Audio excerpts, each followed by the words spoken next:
හරි. අද ඉඳන් ලේසර් වීඩියෝ මාලාවක් යනවා. එකෙන් ඔයාලට ලේසර් කවර් කරගන්න පුළුවන්.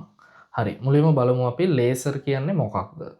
ලේසර් කියන වචනේ තේරුම තමයි උත්තේජිත විකිරණ විමෝචනය මගින් ආලෝකයේ වර්ධනය කියන එක. එහෙම කොට තේරෙන්නේ නැහනේ.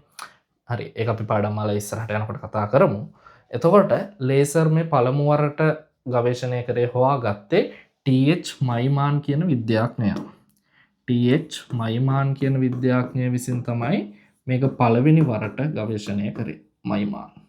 එයා හොයාගත්තා රූබි ලේසර් කියලා. ඔයා තාම දන්නේ නැහැ මොකද්ද කියලා. රූබි ලේසර් මට්ටම් 3ක පද්ධතියකින් යුත් රූබි ලේසර් පද්ධතියක් එයා හොයාගත්තා. හරි. හරි. ඕක ගැන අපි ඉස්සරහට කතා කරමු.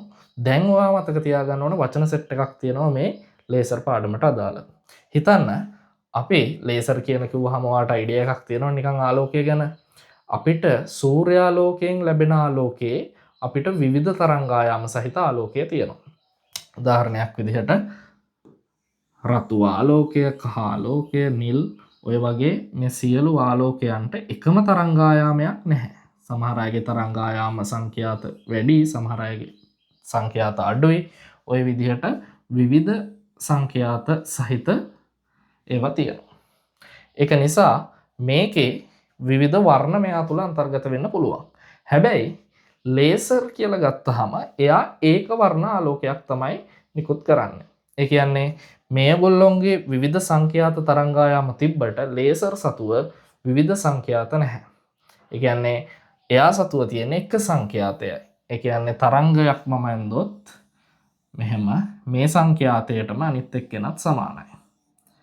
මෙහෙම උනත් ප්‍රශ්නයක් නැහැ. හරි.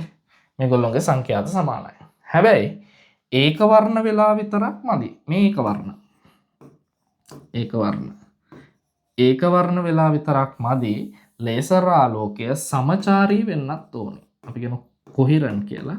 සමචාරී. සමචාරී කියන එකේ තේරුම තමයි මේගොල්ලොන්ට එකම සංඛ්‍යාතයේ තියෙන වගේම හැමෝම එකම කලාවේ තියෙන්න ඕනේ. එකම කලාවේ. ෆේස් එක වෙනස් වෙන්නේ නැහැ. මේ දෙන්න මේ තුන් දෙනාගේ සංඛ්‍යාත සමාන වුණාට මේ දෙන්න එකම කලාවේ නැහැනේ. හොඳට බැලුවොත් එකම කලාවේ නැහැ මේ දෙන්න.